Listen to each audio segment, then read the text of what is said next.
What's good, y'all? It's your girl, Kristen Ayana, and before we get into this episode, make sure you like, comment, and subscribe, and turn those post notifications on to stay tuned with Black Talk Radio. Welcome to Black Talk Radio, hosted by Kristen Ayana. Listen as we discuss the latest in Black culture, Black news, and Black entertainment. What's good, y'all? Welcome back to Black Talk Radio, where we discuss the latest in Black culture, news, and entertainment. Now, I'm very excited because I have a very special guest in the building. Who do I have with me today? Reilly. How you feeling? Feel good. I'm glad to have you here. I love the outfit. I feel Thank like you. You're in theme with with the Black Talk studio. Yeah. So for those who may or may not know, can you just tell us, of course, where are you from, and of course, what made you get into music? So I'm originally from Brooklyn, Brownsville, but I'm also from Atlanta. I've been in Atlanta quite a while. I was raised in both cities, back and forth. I was back and forth a lot. So I rep both. So Brooklyn, Atlanta. I got into music. My mom, she used to play a lot of just old school hip hop when I was growing up. So when I was young, I was like, yo, I want to do that when I grow up. And throughout high school, I just was I formed a rap group. Okay. We would try to get a little money, try to do a little something so we can fun. Were you guys doing shows? We did we didn't start doing shows till we graduated. Okay, Once we graduated, that's when we started to hit the city and pop out and do a whole bunch of performances, and we probably did 100 performances a year, just trying to get our name out there. Yeah, it's been a minute. I've been at it for over 10 years for sure. Wow, that's a long time. Now as far as being from Brooklyn and Atlanta, how do you feel like that has impacted your music taste and just how you create as an artist? Because I feel like those are two different, very different, yeah, different ends. It's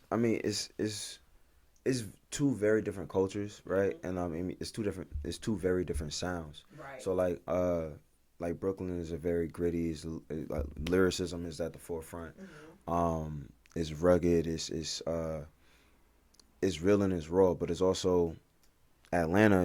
It's real and it's raw, but it's also melodic, and it's a lot funkier, and a lot of 808s and stuff like that. It's more trap heavy, and not to say that it's mostly trap. It's a lot of lyricists from the South as well, but it's in regards to what they're known for, what the culture is. So I can play into both sides really well. I could do the lyricists. I could curse. Yeah. I could talk my shit really well. But I also can hold a little melody. I know how to do the young thug type pockets without it sounding forced. You know what I'm saying? I know how to kind of channel all those type of different sonics. It helps a lot. Yeah, no, that's fire. I love that you are able to have those different experiences, because I feel like that plays a role into who you are as an artist, and you can see that in your music. Yeah. Now, as far as I'm a foodie. I Okay. love food, love me going too. out to eat. Yeah, me too. So I gotta know your opinion. Okay. Do you feel like the restaurants in Brooklyn are better or Atlanta? Yes. Oh. Yeah, Brooklyn is better. That was a quick answer. Brooklyn got better food for sure. Atlanta food is good. Atlanta food is good. The soul food is good. Atlanta got good Mexican food, and I ain't gonna lie, it got good Asian food, but you gotta go on the outskirts. You don't you can't really go to Atlanta for that. You know what I'm saying? But yeah, Brooklyn just is better. It's better. Plus I don't want to do that, but but Speaking, a lot of spots in Atlanta, bro. You go to the city, it's a lot of grass walls. Exactly. It's hookah lounge food. Yeah. When I get there and I see grass wall and hookah, yeah, I'm finna starve. It's a dub. Yeah, it's over with. So it's I don't really like to eat in the city like that. I like to do the outskirts because I feel like it's better food out there. Okay. But Atlanta got good food, but Brooklyn is it has way better. Way better. I always say too, in Atlanta, at least the times that I've gone, is anyone not ever busy? Because I feel like no matter what time of day you go to a spot in Atlanta, it's like a crazy wait time. Like, what is that about? Nah, I like food wise, no, because some places don't really be busy; they just be lazy. Because like a lot of people, and also like they get overwhelmed by the slightest things. Like, but again, I don't want to like do that. But like certain, certain spots have like just really ridiculous like just to reserve a table to like Right. go in automatic gratuity, all type of like little bullshit. Right. Like, yeah, nah. I feel that. So that's a part of the problem. For sure. Yeah. It's not a good eating experience. Now, okay, as an artist, right? Mm-hmm. I have to ask you, what would you say is your favorite thing just about like the hip hop rap music scene right now? Because I feel like there's so many different artists, so many different types of like rap that we're seeing within hip hop. So just, what is your overall opinion in regards to that? I actually love it. I think I just wish that we would be given the same grace that like rock is given. Like with rock, you got hard rock, alternative rock, soft rock. You got like Christian rock, all types of different rock, metal. Like, you know what I'm saying? Indie rock, pop rock. With hip hop, they only just, try to just keep us hip hop. Whereas like we got trap, we got drill, we got, we got, traditional, we got classic, you got pop rap, you got so many different types of rap that is like, I feel like we just need that type of grace. You know what I'm saying? Like just to have like subgenres, because like we can identify that as different things, but like the people outside of us can't. But I love the different sounds. I'm a fan of most of it. I like the underground stuff. Like when I say underground, I like the Slayers, Ken Carsons, the Trims, I like all those different types of people. I like the Playboy Cardis, but I also love like myself, the Kenny Masons, the Chris Patrick Suave, Right. JID Kai Cash, like just different type of people. You know what I'm saying? Yeah. Marco Plus. I could go on for like hours just naming the different type of people that I enjoy. But yeah, I just think it's a lot of different styles and different sounds, and I think people just need to honor them more. Yeah, I agree because I feel like too, it kind of reminds me of like when we think of like award shows, right? Mm-hmm. Or just how we, organizations group certain artists Mm-hmm. in certain genres because of how they look. Mm-hmm. And it's not That's even true. about the type of music that they make. Mm-hmm. So I think to your point of like it's a disservice when you don't really consider like, okay, this person is making this type of music. Absolutely. Just grouping them Yeah. into a group just because. When that happens, I look back at like when Tyler Creator won his first Grammy, right? And he won it for Igor. I want to say it was Igor. That was a pop album, but because he was a black man, they put it under a rap music category. And I think obviously that speaks to a bigger issue. Like, it speaks to a racial issue. It speaks to people not kind of just relegating us to two different genres, Right. R&B or rap, and nothing else. As if we can't be more than just that. And a lot of times we are all that and then some. Yeah. And multifaceted, and we don't always get that credit. So it's frustrating for sure. Yeah, but I feel like too, as long as we keep like creating in those spaces, and artists, keep doing, not putting themselves in a box, that can help to. For sure, push that. For sure. I think everybody got to push that line a little bit more. Absolutely. Yeah, definitely. Now, I want to talk about your album, Save. I was playing it earlier. Yeah. Super fire project. Thank you. So what was the inspiration behind it, and like how was the creative process? So the inspiration behind it, so my name is Ben Reilly, right? Ben Reilly is inspired by a comic book character, by the same name as a Spider-Man. It's a Spider-Man variant or whatever. And I'm just a big comic nerd, and I've been through a lot of my life. And as a creative, I was like, whenever I was a part of a group, but as a creative, I was like, whenever I go solo and do my own thing, I want my first project to be my life story told as like an audio comic book. So a lot of the songs are based off of like real life experiences. Super Buick is based off like some real life shit. Responsibility, Hero Complex, Happy New Year, like Osborne Park. That's all of that is based off like my real life experiences, but I wanted to tell it in a way that felt, unique and creative and like almost like a superhero movie. Right. The album is structured that way. You go through um you got like the superheroes theme song with the intro, Hero Man. Then you go through Osborne Park. I'm having like a traumatic experience. Walk is like detailing the after effects of that, and then Super is like feeling empowered by that. And then Super Buick through Irresponsible. I'm telling the fun side of what it's like to be a hero, like to what it's like to like have power, Right. right? And like you with your people, you feel good, everything's good. You see the girl, you get your girl, the girl next door, you're Mary Jane, you're Lois Lane or whatever. And then Happy New Year is like the super villains like theme song. So it's like now the villain that came into the picture, shit's all bad now. And then the next song is Rescue. Rescue is like, oh, he done took the girl, now I gotta go save her. But it's also, again, it's based off like real shit. So Rescue also doubles as like, I'm gonna be there for my partner unconditionally. I'm gonna be there for my shorty unconditionally. Like no matter what, I'm gonna be there for you. And then following that is Bulletproof Responsibility, Hero Complex, and Paul. And those songs are like kind of, if you ever watch like a superhero movie, you'll see like the part of the movie where like, I don't know, I'm gonna say Spider-Man or like Superman, where like he get his ass beat by the villain. And now he's like, I don't know if I could do it. Now he got to go home and go talk to his Aunt May or talk to his mom. And she's like, baby, you could do it. You always been strong enough. That's that portion of the project where it's like you got that introspective journey when you're having that existential crisis. And you're reflecting, and I'm reflecting on like what loyalty means to me. And I'm reflecting on like fatherhood and mother, like what my mother meant to me and like what my influences were, so that on the other side of that I come out a new man. You know what I'm saying? And I feel more empowered by the end of the project. It's triumph. You know what I'm saying? So that's really what it is.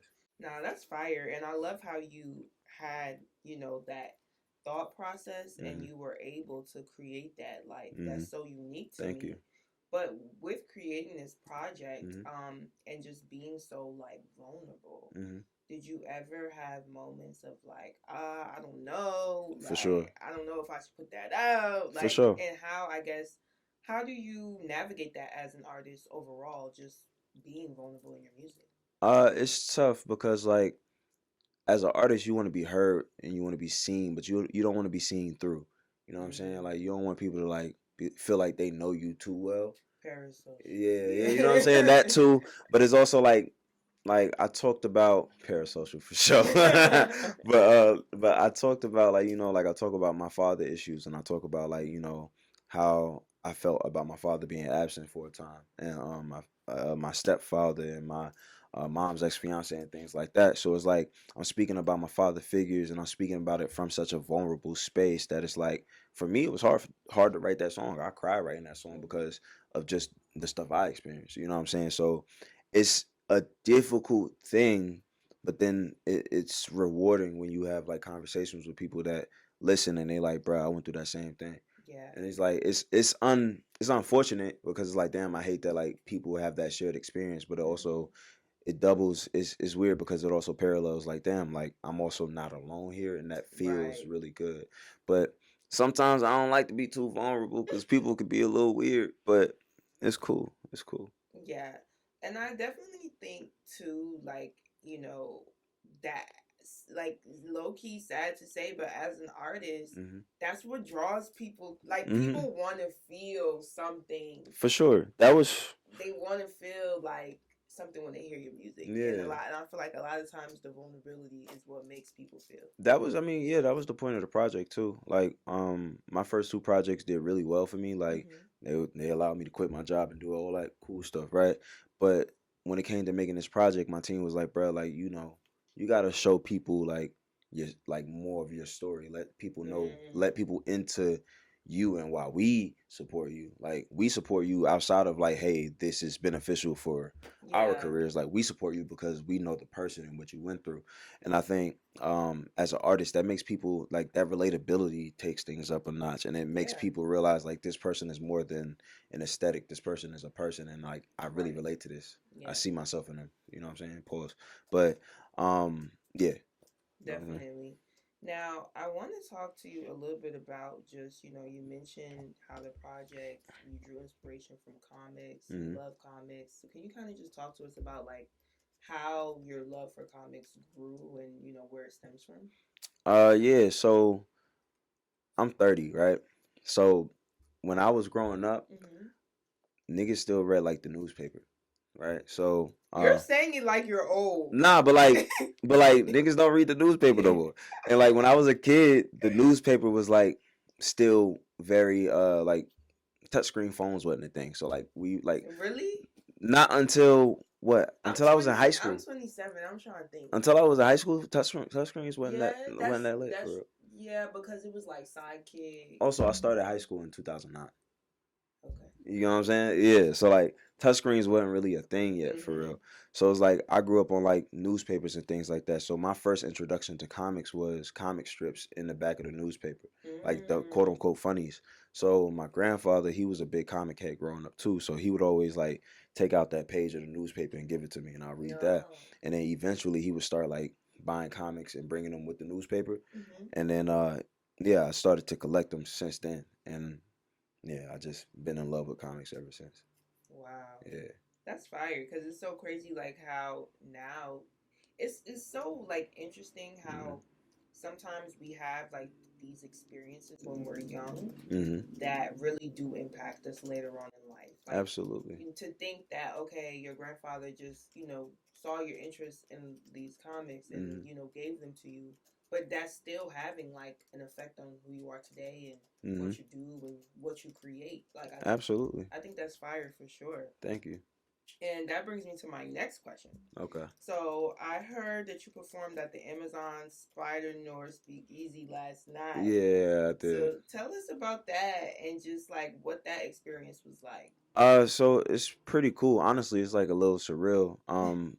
Tonight's gonna be really surreal because we're going to the red carpet premiere for that. So that's gonna be really dope. But nah, it was really cool. I had to. They gave me like a script or whatever, and I had to act like I was like the owner and the host and all this, and it was cool. I think I did my part too well because people actually thought I really owned the building. Okay, that we need to see more acting. Nah, low key, high key, because like I don't know, people was walking up to me like, "Yo, this shit black owned, bro." I'm like, nah. That is hilarious. Yeah, but it was cool. It was dope. It was a dope experience, man. I'm super, super proud of that for sure. I love that, and I love like the community in like those type of spaces. I think it's so dope when people, find things that they like and then they come together to enjoy it. Like that's definitely dope for sure. Yeah, I think it's amazing. And speaking of people, just coming together and events and things of that nature, I know you were on tour a little while back. So just going back to like you being vulnerable on your project and just that relating to people and things of that nature. When you did your tour, how did it feel? Like because now you're in person, on stage, in real time, like singing these, performing these songs. So what was that like? In some rooms it was difficult. My album release show, I performed the whole entire project all the way through. And when I got to the song Responsibility, I like cried on stage. Like, and that was really tough for me. I'm like, I really don't like to cry. You know what I'm saying? Like, I really don't. And to do it in front of like a room full of strangers is also like a little weird for me. But it I was letting my spirit speak. You know what I'm saying? It was an interesting experience. And then when it comes to taking that set list and putting it on the road, and then going to LA, DC, Boston, Chicago, Rhode Island, New York, it was different. It was different. it was a difference from my first two tours. I toured twice in 2023, and it was different because those songs I was performing, one, I was opening for other artists, Right. and two, I was doing like 30-minute sets. This time I'm doing an hour-long set, and not only that, the songs that I was performing, sure they were based around my life, and I was giving bits and pieces, but it wasn't as detailed as it is now. Right. So for me, it's like seeing which songs people really really take to in person, and seeing the people that resonate, and like it's difficult. It's not difficult, but it's like It's nerve-wracking. it's nerve-wracking. Yeah. It's like shit. Like, okay, like back to what I said before, like I feel extremely seen through, and it's like, yeah, it's like you're really exposed. yeah, it's like I don't know how to feel about this. Like I feel like indecent right now, you know. But it was cool. It was cool. It was a dope experience. The shows were great. The energy in the crowds were great. It was also a great learning experience. You know, having not toured in 3 years. Right. So it was like, you know, we're basically rebuilding my ticker history and showing like, hey, I could do this on my own.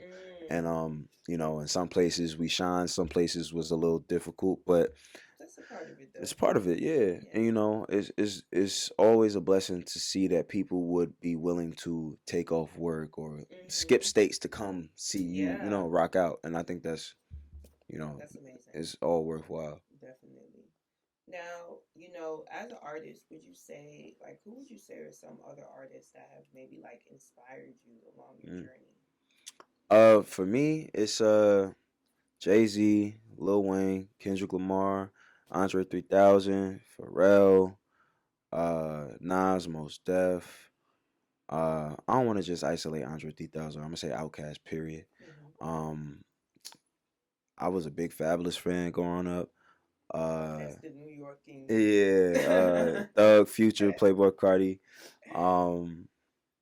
Yeah, I said Jay-Z, right? I said Jay-Z. I'm going to that concert. I gotta get me some tickets, man. I'm in there. Yeah, I tried to get me some tickets. They were sold out in front of me, but I fought the good fight. Man, which one are you going to? The one on the Sunday. Is that the Blueprint show, or is that? I don't know what it is. Because it's Reasonable Blueprint, and then it's a third show. Yeah, it's the third show I'm going to. Oh shit! That they dropped they literally came on the internet and was like the tickets dropping at 1:00, and it was like 12:30.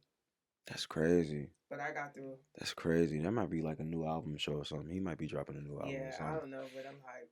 That's great. I'm jealous. Dude. Get you in there. Yeah, I gotta get in there. That Jay-Z like the only one that I haven't seen live yet. Really? Yeah, I haven't seen him either. I haven't seen Beyonce either. Beyonce too. I need to go to more concerts. Actually, Drake too. Drake is someone I ain't see live. I saw Drake at MSG a couple tours ago. Okay. It was good. It was lit. Yeah. But those are all good artists to like. I feel like be inspired by. For sure, yeah. I look to their careers and like how they put together albums, how they use their voice, how they put words together. Like I look at all. I really really like studied those artists like through and through, right. And yeah. I take what I like and try to craft more, like add myself to it and try to craft like a new experience every time. So yeah, that's dope for sure. Now, as an artist, we talked about like you being vulnerable, you being on tour, so many things. How would you say like you maintain or like manage your mental health? Because I feel like being a creative, sometimes we could be like so in our head. I don't. Nah, I'm kidding. But so what I try to do, I try my best to like I tend to believe that I'm a pretty self-aware person. So I like to like when I feel overwhelmed, I like to just take a beat, like just take a breather and say like I need this. I need me a little moment. Right.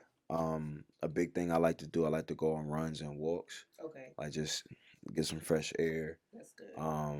And just not let my mind race, not look at my phone for a little bit. Because as a human, especially like nowadays, you get on your phone too long, and that shit is just there's too much going on in the world. Try to read a little bit. One thing that's super therapeutic for me as well. I like to cook. Sometimes I just like cooking. For me is almost like therapy. It like. Yeah, clock it. But like, it's like, yeah, I like to cook. It's almost like therapy for me. Like figuring out, like, what a recipe is and like all that stuff and like how it's supposed to taste, what makes it taste different, all that stuff. It I don't know, it tickles something in my brain. That's good. And honestly, it relaxes. Yeah, it relaxes the hell out of me. For me, it's like cooking. I'm cooking to eat. Like for sure. Yeah, like, yeah, I feel that. Like, especially like me, like having a Jamaican background, some dishes literally take forever to cook. For sure. Yeah, yeah. Like, don't get me wrong. I'm not. Yeah. Don't get me wrong. I love that. I ain't doing oxtail just on a random Tuesday or something, But like, you said what? Yeah, no, it is. But that's part of it too. It's like it's kind of like sitting me down and just saying you got to focus on this one thing. Yeah. And that's something that's just I like to do. It's like I don't know. It's like it's very therapeutic. It's like solving a math equation or something. It's like okay, if I do this and this, if I add salt to this and lime to this, it's gonna bring out the flavors and like and it's like, oh, that's really cool, and it's just I forget about my problems. You know what I'm saying? Like I like that shit. So I don't know. But yeah, that's one thing. Obviously, working on music is also it's like journaling. You know what I'm saying? Yeah. Like that's a big thing for me too. So I think those are all good things, honestly. I think I'll do the same, like going out, doing something like physical. And like I'm big on journaling. I don't make music, obviously. But journaling is important too. Like being able to process your thoughts and write them down. Like seeing your thoughts make you feel different. And I also like to look back at my journal entry. Like from the past, like girl, you was being so tripping, yeah, you was tripping, yeah. It wasn't even all that. Yeah, that's true. I do that too sometimes. Now, my final question for you: if you could leave like your supporters, people that listen to your music, with one thing to remember about you, what would it be and why? One thing to remember about me, what would it be and why?